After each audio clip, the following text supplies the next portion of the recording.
Welcome to the OK Not OK podcast. I am the SportsZu, and today I'm telling you who's winning the men's Royal Rumble.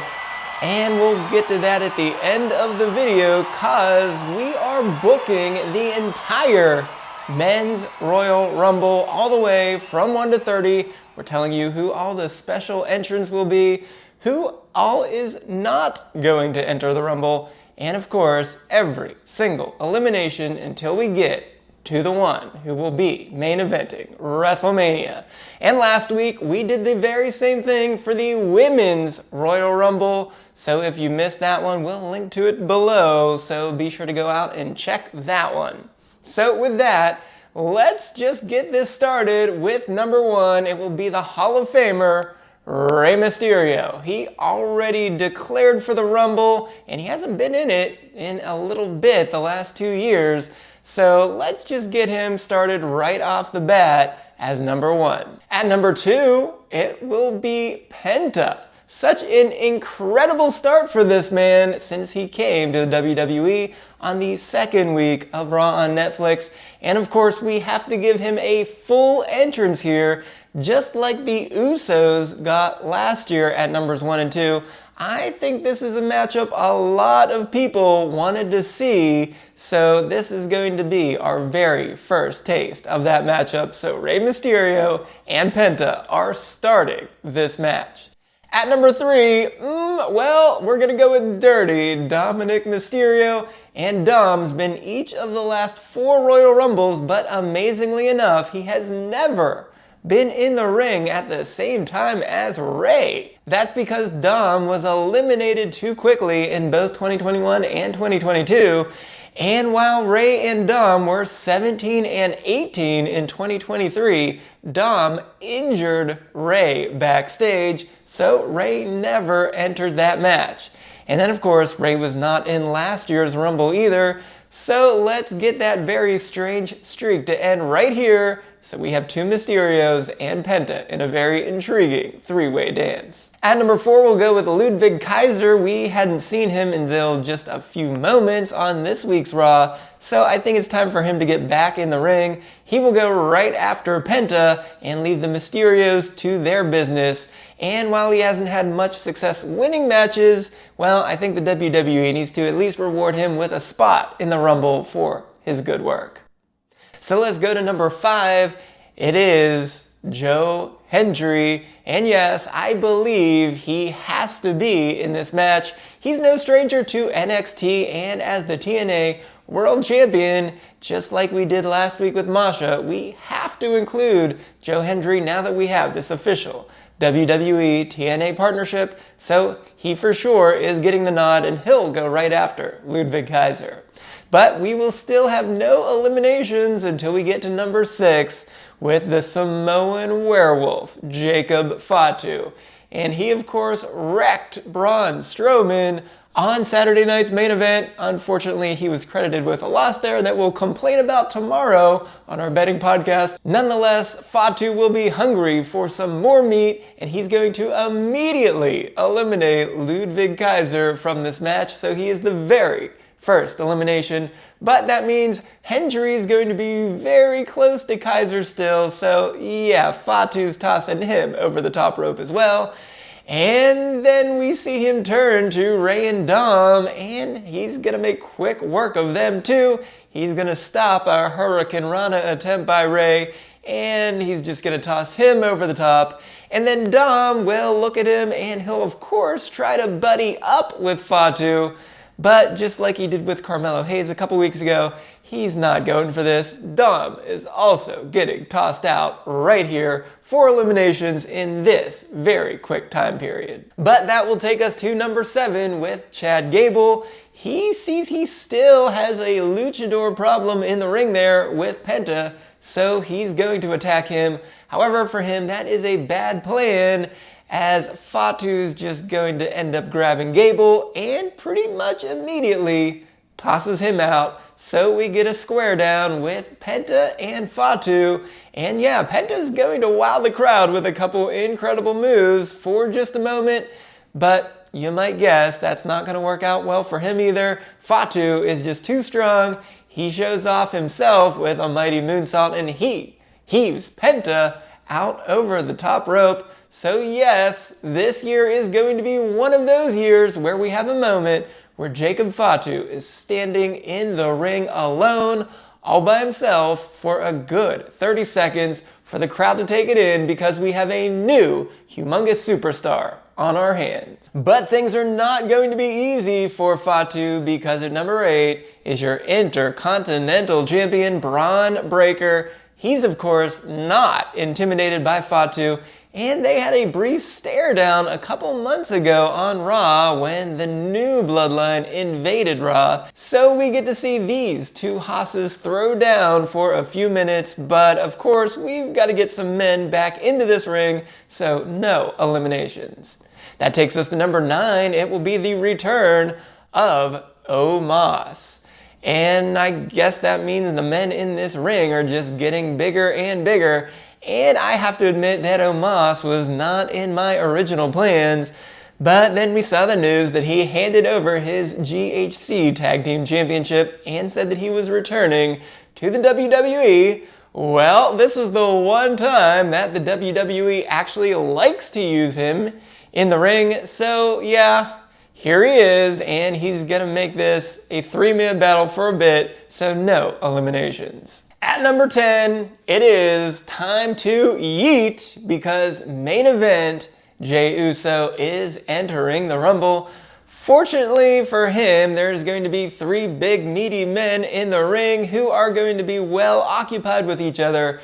So yeah, he's gonna have enough time to have a very nice, long, extended intro to get the crowd completely into this one. But eventually he's going to have to fight, so he'll target Jacob Fatu, but still no eliminations. At number 11, we get Carmelo Hayes, and everywhere he looks, it's scary for him. So he doesn't enter the ring immediately. However, he uses his smarts, which he has, even though he keeps losing the matches, like Doc likes to point out every single week. And his recollection of his matches against Strowman actually helps him here, because after Breaker gets Omos over the top rope and onto the apron, well, it's gonna be Carmelo Hayes with a first 48 on Omos to eliminate him. At number 12 is L.A. Knight. Yeah. And things are not getting any easier for Carmelo Hayes there, because Knight is of course going to go after his former rival, but at this point, no eliminations in this segment. At number 13 is Kofi Kingston, and he's going to target Jey due to the New Day's interaction with Jey several weeks ago. But strangely enough, Kofi still does not have any entrance music, so that's going to be a weird way to have someone enter the Rumble. Nonetheless, still no eliminations. So let's go to number 14, and it will be Jimmy Uso. This time he's going to help Jey in his battle against Kofi, but they're both going to quickly turn their attention to Jacob Fatu. But even 2-on-1, they are not able to get him out of the ring. So that is a no yeet with no eliminations. And then at number 15, right down the middle of this Rumble, is Solo Sikoa. After saying nothing on SmackDown a couple weeks ago, Jey, Jimmy, and Fatu temporarily stop fighting to see just what's going to happen with Solo. And he goes up and stands right beside Fatu, so it looks like everyone's going to stare at each other. And then after a quick nod between Fatu and Sikoa, they're going to turn right back towards the Usos, with Sikoa taking one step forward and then Samoan spiking Jacob Fatu. Then he's gonna throw Fatu over the top rope. And, well, the Usos are going to look at each other again, and they're going to immediately double super kick Sikoa right on out of the ring. So both Fatu and Sikoa are going to be right beside each other outside the ring, and they will fight each other all the way to the back, starting their feud that is, of course, going to go until WrestleMania. The Usos are going to turn back to another classic Usos rivalry, as number 16 will be Xavier Woods. And those two groups are going to go right at each other, but but no eliminations. So that takes us to number 17, and Drew McIntyre. And you know McIntyre is seeing red for the bloodline, so he will go right at the Usos, essentially making it a 3-on-2 battle with the New Day on his side. And of course, that is plenty enough for him as he claymores both Jimmy and Jay and throws out Jimmy and then throws out Jay. And so we are down both Usos. But with that business done, the New Day will come right up to McIntyre to congratulate him for a job well done. But of course, McIntyre is not here to make friends. He throws out Woods, then he throws out Kingston, but Woods is going to catch Kofi, and they both cheer for each other while the crowd boos them. But when Woods puts Kingston back onto the apron so that he can continue in the match, well, McIntyre of course sees this. He immediately claymores Kofi, and Kofi goes right back on off the apron. He falls on top of Woods, and both feet do hit the ground here. So both New Day members are out, and there is no classic Kofi save today. And that takes us to number 18, probably one of the people McIntyre is most looking forward to seeing. It is Seth freaking Rollins. So after 4 eliminations, there is no rest for McIntyre, and he is immediately squaring off with Rollins. And with these two in the ring, of course, we're not seeing any eliminations right now. And that takes us to number 19, Damian Priest. He might be on SmackDown now, but it's still going to be Drew McIntyre who he's targeting.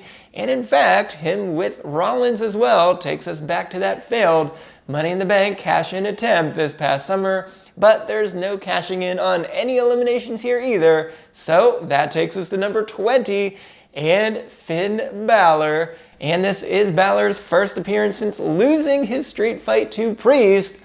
So of course, he's gonna go right after Priest. And as usual, Priest is able to fend him off long enough, but for now, no eliminations. At number 21 will be Andrade, and he never had a good resolution to his best of 7 series against Carmelo Hayes. And they somehow decided to stop fighting on SmackDown, but this is a free-for-all battle here, so Andrade rekindles that rivalry with Hayes, but no eliminations. So that takes us to number 22, and it is R-Truth. Yeah, this seems like a good time for a Judgment Day reunion to me. Somehow, Truth will trick Balor into thinking he's in the Judgment Day again.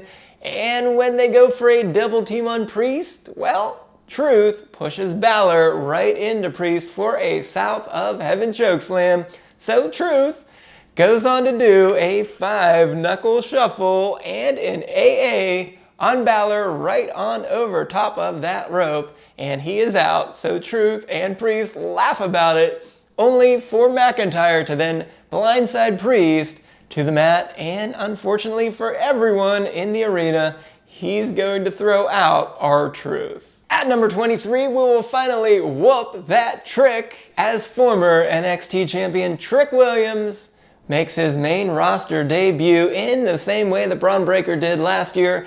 So that means he will attack Breaker first here this time, and he meets him in the middle of the ring. But for now, no eliminations.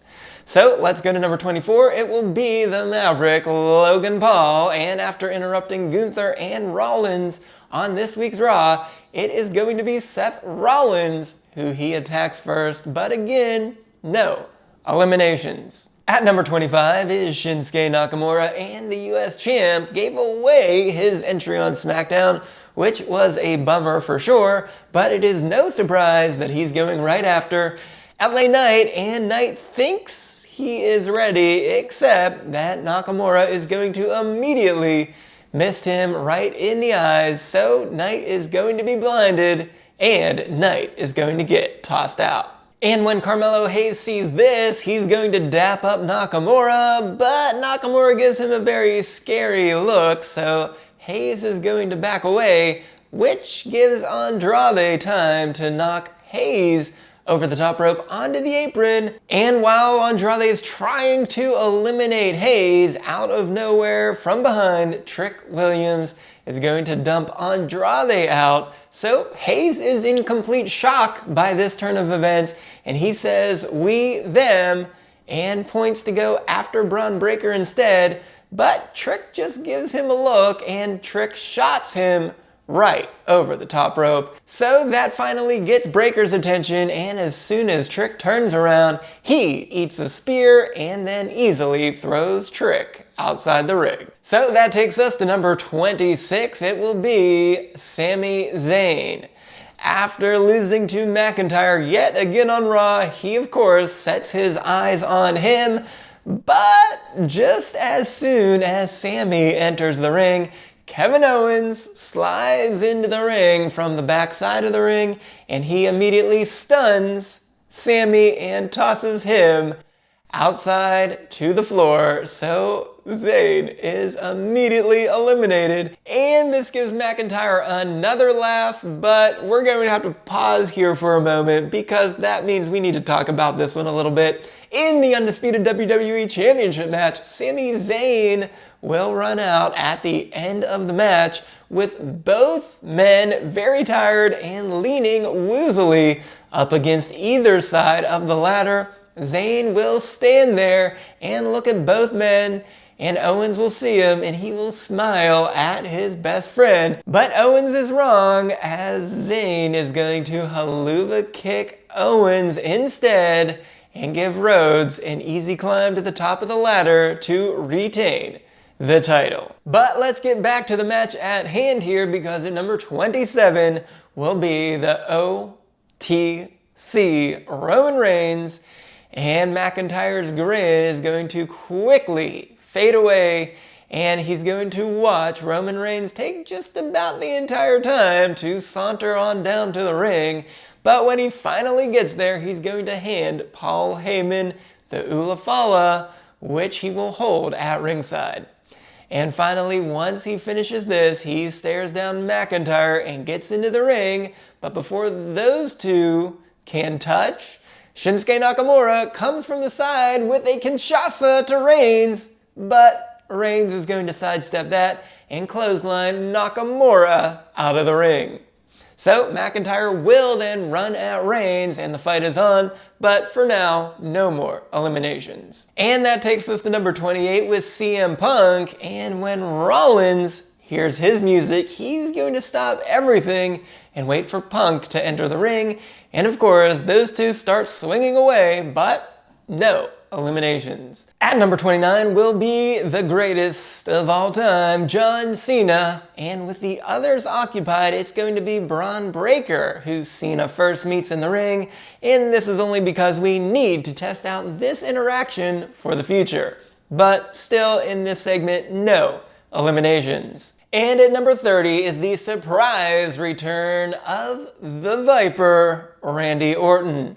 Now, many people may be thinking that he might just be involved in that Cody Rhodes-Kevin Owens match, but I think it's better to save him for this surprise moment instead. And with KO's interactions with Zayn the past couple of weeks, it makes more sense for Zayn to be the one to get involved into that match. But with this cast of characters and seeing his biggest rival in John Cena, it is obviously the way to go for him to have Cena be his first target. And is there a number 31? If you smell... No, nothing at all. No. We are not going to do it. I get my hopes up every year that we're going to see The Rock, and every single year I am let down.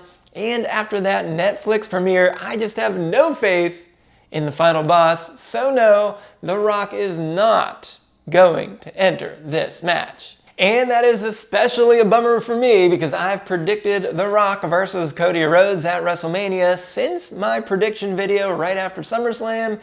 And a lot of people also have The Rock against Roman Reigns, and I hope we get there somehow, but I'm not counting on it, and it won't be through the Royal Rumble. So that takes us to just a final 9 in the ring. But before we finish the match, who else is not returning for the Royal Rumble? So since we started with The Rock, let's start with some of the other current stars and legends. And we're going to start with Big E. No, we're not getting our hopes up here. May he continue to get better so that maybe one day he can go against the New Day. But that day is not today. So no, Big E, let's just hope that you keep getting better, man, but not today. Up next, Brock Lesnar. That would certainly be something, but no, in fact, I don't think we're ever gonna see Brock Lesnar again, but today, definitely not. Up next is Goldberg, and I was ready to change my draft for this Rumble if he had appeared on Raw like some people thought he would since it was in Atlanta.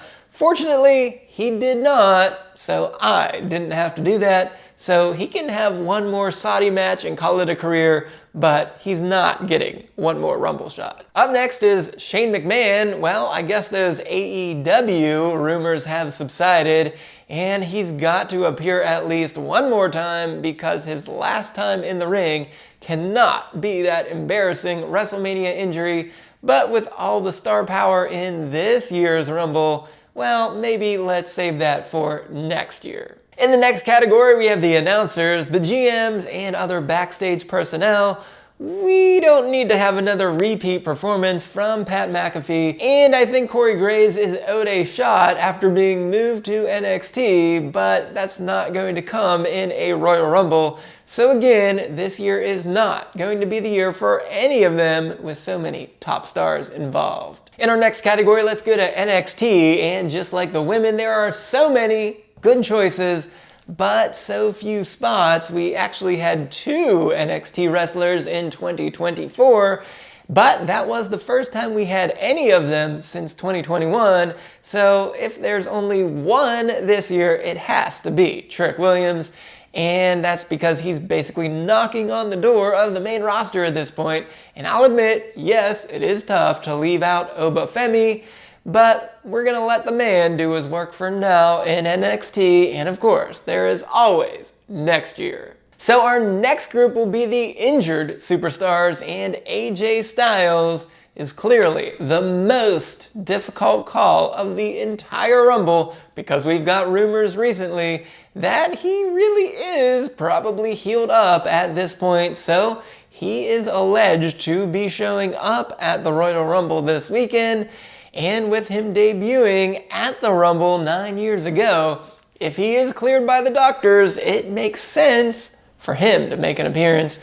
But for me, with so many other stars, even AJ Styles can be overlooked in this Rumble, so I would prefer that he hops into the mix on SmackDown in a feud against Shinsuke Nakamura, so I'm reluctantly leaving him out today.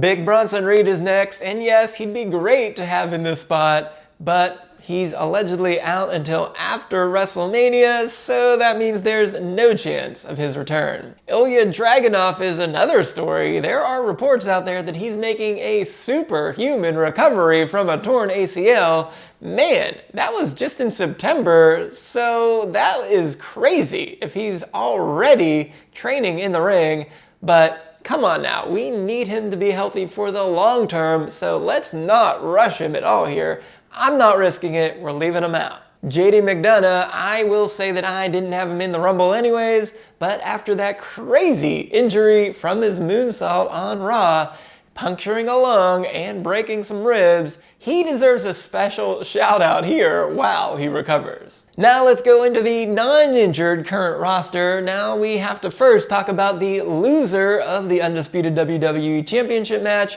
and I talked about it above in that Sami Zayn segment, but I could be wrong. So if the Chiefs are in the Super Bowl for a 3rd straight year, so why can't Cody Rhodes go for a 3-peat in the Rumble? So we could have Kevin Owens win the championship and then have Rhodes enter the Rumble and go for that 3-peat. That sounds pretty good, right? Yeah, it really does, but it is not happening. He is winning that match, and then Kevin Owens is never in this Royal Rumble match.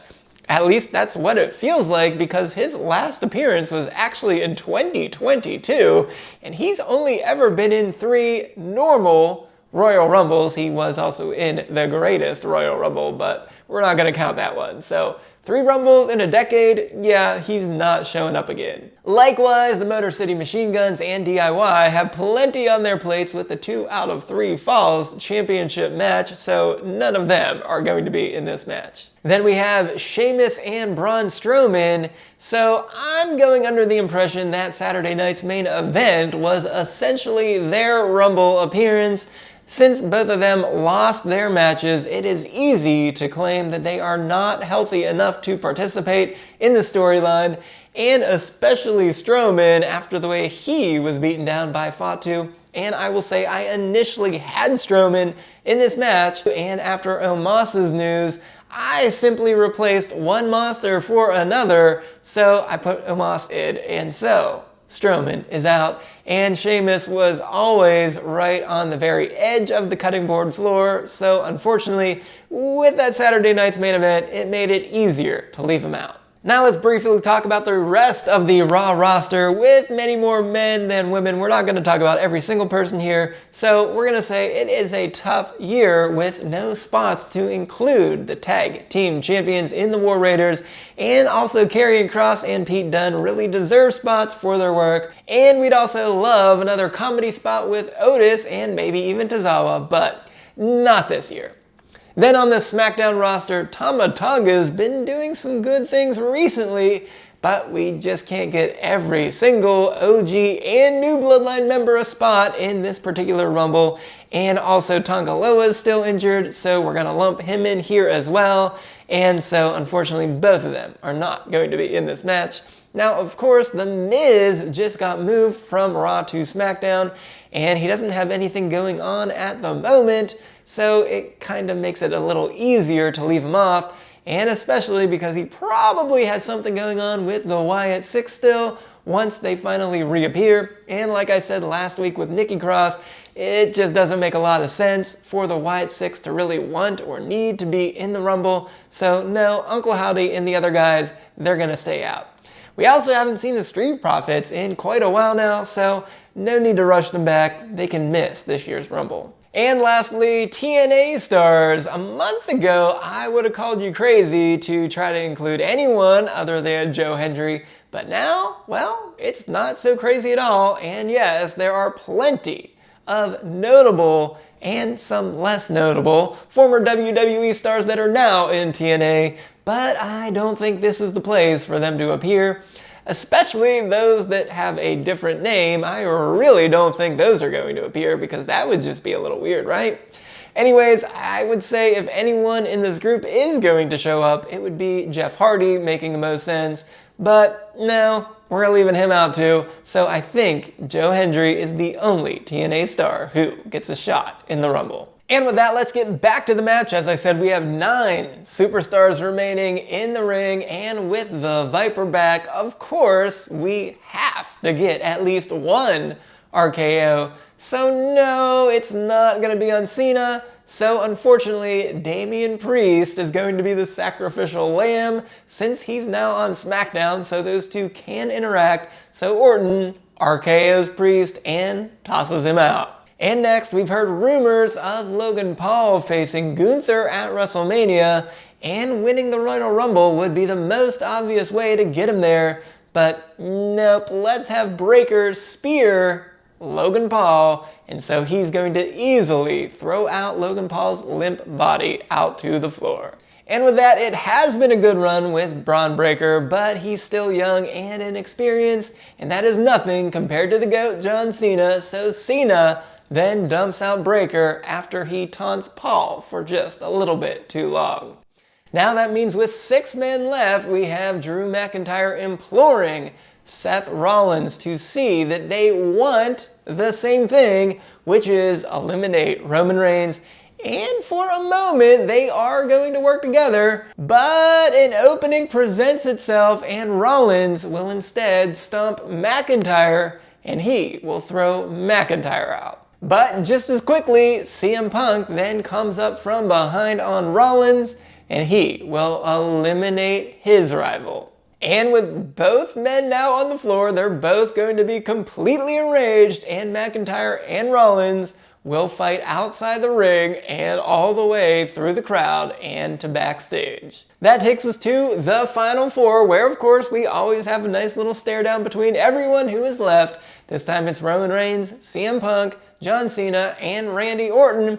And it'll be Orton who strikes first with an RKO on CM Punk, but Punk is going to roll outside of the ring underneath the bottom rope, so he is not eliminated. So Orton turns around into an attitude adjustment by John Cena, and so Cena will eliminate Orton. With Punk outside the ring, we will get a couple minutes of classic Cena versus Reigns, but eventually Punk will roll back into the ring and he immediately gets speared by Reigns. So Cena will again go for an AA on Reigns this time, but Reigns is going to slip out. He's going to bounce off the ropes a couple times and he will spear John Cena and toss him outside of the ring.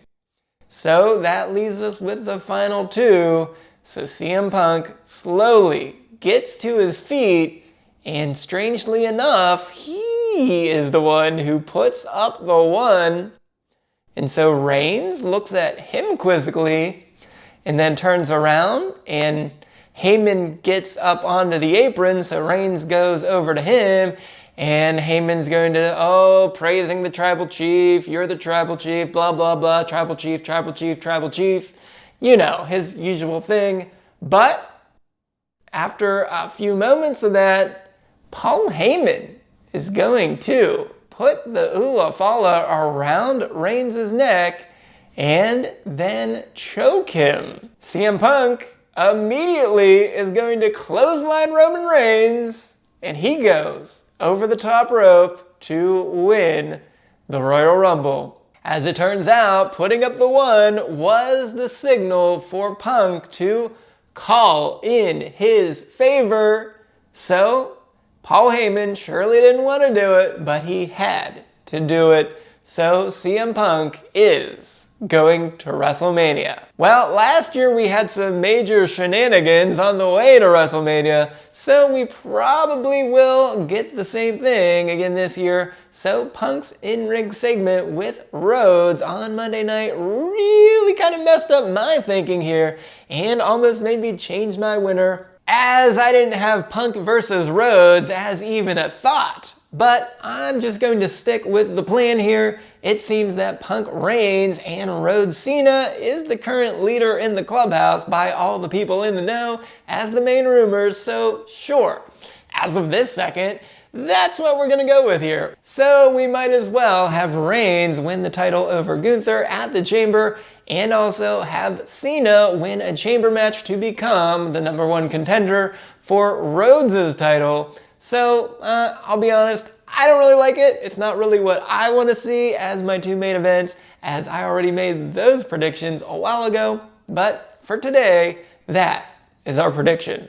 And with all of the star power in this match is not about the most eliminations or the longest time in the ring, but we will give Breakker the Iron Man of the match for the most time in it, and Jacob Fatu gets the most eliminations with 6, which is not a huge number, but he has the all-important moment of being the lone man in the ring for a little while, and Drew McIntyre right behind Fatu with 5 eliminations. I've had CM Punk as my Royal Rumble winner since my first prediction video after SummerSlam, and I am sticking to it. It's just unfortunate that the WWE completely wiped away my great ideas of Punk versus Rollins, Reigns versus Sikoa, and then Rock versus Rhodes as the 3 main matches.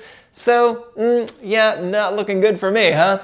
Anyways, perhaps I'll change my mind tomorrow in the Betting Royal Rumble podcast, or maybe I'll change it again when I make my official post-Rumble WrestleMania picks. And if you missed yesterday's OK Question of the Week, where the doc talked about Nia Jax, be sure to go right on over here. And even more importantly, you can check out booking the Women's Royal Rumble right there as well, because I am the SportsZu, and this has been the OK Not OK podcast.